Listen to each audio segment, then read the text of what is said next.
The bustling city of Eistrea loomed ahead, its stone walls towering against the dimming sky. Dust clung to Lyra's boots as she stepped onto the cobblestone streets. Her heart raced as she had never ventured so far from home, but the desire for something greater had propelled her here. An apprenticeship at one of the city's most revered apothecaries. Her fingers tightened around the strap of her satchel, where dried herbs she'd collected herself rustled softly. These will be my proof, she thought. Her mind focused, though her stomach fluttered with nervous anticipation. She made her way through the winding streets, where market stalls shouted the day's final bargains, and the scent of roasted meats filled the air. But Lyra didn't allow herself to get distracted.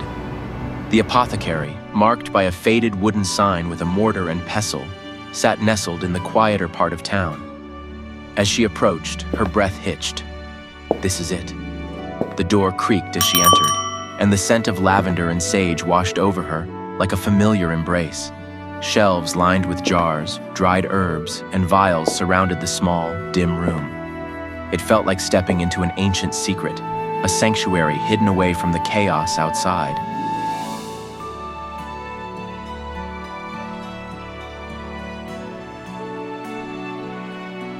Can I help you?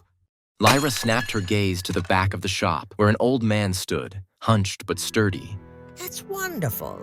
His eyes, sharp and gleaming like polished stones, fixed on her with the weight of decades of wisdom. She swallowed, trying to steady her voice. So sorry. My name is Lyra. I've come for the apprenticeship. I am a herbologist, trained in wild plants and their properties. I've learned all I could back home, but now I wish to learn more. From you. The old man remained silent for a moment, his eyes narrowing slightly. He shuffled forward, studying her with an intensity that made her heart thud louder in her chest. Herbologist, eh? And you think you can handle the demands of this place? Lyra took a breath, forcing herself to meet his gaze. Yes, sir. I've been working with plants since I could walk. My mother was a healer, and I've spent years learning the craft. I know there's much more to learn, but I'm ready. The old man's eyes flicked to her satchel. Show me what you've brought. Lyra's fingers trembled as she opened the satchel and pulled out a small bundle of dried herbs. She laid them on the counter, carefully unwrapping the cloth to reveal wild marjoram, yarrow, and a sprig of foxglove. The old man leaned in, his fingers brushing the herbs. Interesting choices, he muttered. He picked up the foxglove, rolling it between his fingers. You know this is dangerous, yes? Yes, but it can also save lives if used properly. It's a fine line, but one worth walking. A long, heavy silence followed, the only sound the crackle of the hearth in the corner. Lyra stood still, waiting, feeling the weight of her future in the old man's hands. Finally, he let out a slow breath, nodding once. You've got a sharp eye and steady hands. That's good. Most come in here with the idea that herbs are magic, quick cures for all ills. But you understand the balance, the danger. Lyra's heart leapt in her chest. Very well, then. He said, his voice gruff but not unkind. You've got the job. Don't make me regret it. And you can start by cleaning that. Yes, sir. From that day forward, Lyra dove headfirst into her apprenticeship.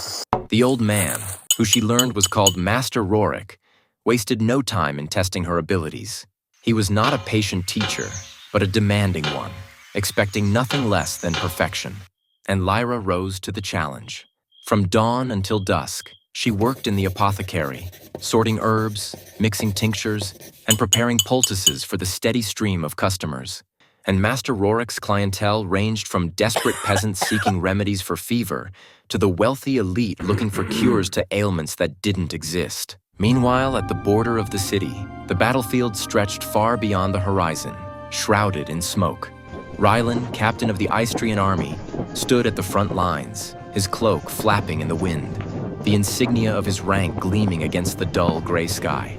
His eyes, hardened by years of war, scanned the chaos before him. He was no stranger to battle. He led with unwavering strength. He was an unbreakable force, a symbol of resilience. Hold the line! Ryland's voice thundered across the field as he swung his sword, deflecting a blow aimed at his side. His enemies staggered back, their eyes wide with fear as they faced him. The moment of hesitation was fatal. Ryland's blade found its mark, and the enemy soldier crumpled to the ground. He didn't flinch, not for the enemy, never for the enemy. But as another wave of soldiers rushed toward him, Ryland spared a glance over his shoulder. His own men were holding strong. His squadron had been with him through countless battles, and he trusted each one with his life. To him, they weren't just soldiers. They were brothers. Captain! A voice called out from behind. It was Eric's, one of his younger lieutenants, clutching his side where blood soaked through his armor. The left flank. It's falling apart. We need reinforcements. The left flank was critical.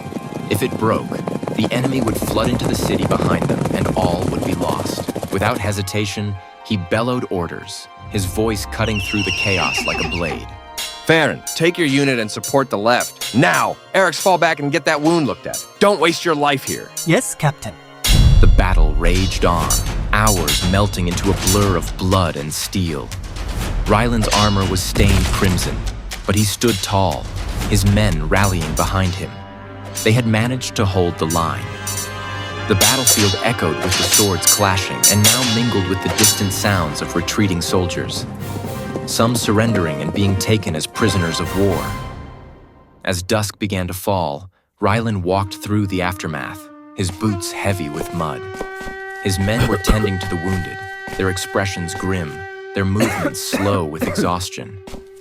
He paused beside a fallen Eistrean soldier, kneeling to check for signs of life. When he found none, a deep ache settled in his chest, but he simply closed the soldier's eyes and stood. Ryland turned his gaze back to the battlefield, his expression unreadable. He knew that this wasn't the end. The enemy would return, stronger, more desperate. And when they did, he would be there, leading his men once again. But as the cold night air began to settle over the field, Ryland's gaze drifted toward the enemy's fallen. He felt no sympathy for them, no regret for the lives he had taken. They had chosen their path, and he had chosen his. They were enemies, and enemies deserved nothing but the edge of his blade. Yet somewhere, buried beneath the layers of his hardened heart, a small voice whispered, "How many more lives will it take? How much blood must be spilled before it's enough?" But Ryland silenced the voice as he always did. There was no room for such thoughts. Not in war. Not as long as there were men to protect and a city to defend. It was time to return to the city. As they entered the city, he ordered Farron, Take the wounded to the medics. the weight of command heavy on his shoulders. He entered the camp where the wounded lay and watched the medics doing their work. At one corner of the camp, he saw a prisoner sitting, while a girl gave him medicine. What are you doing?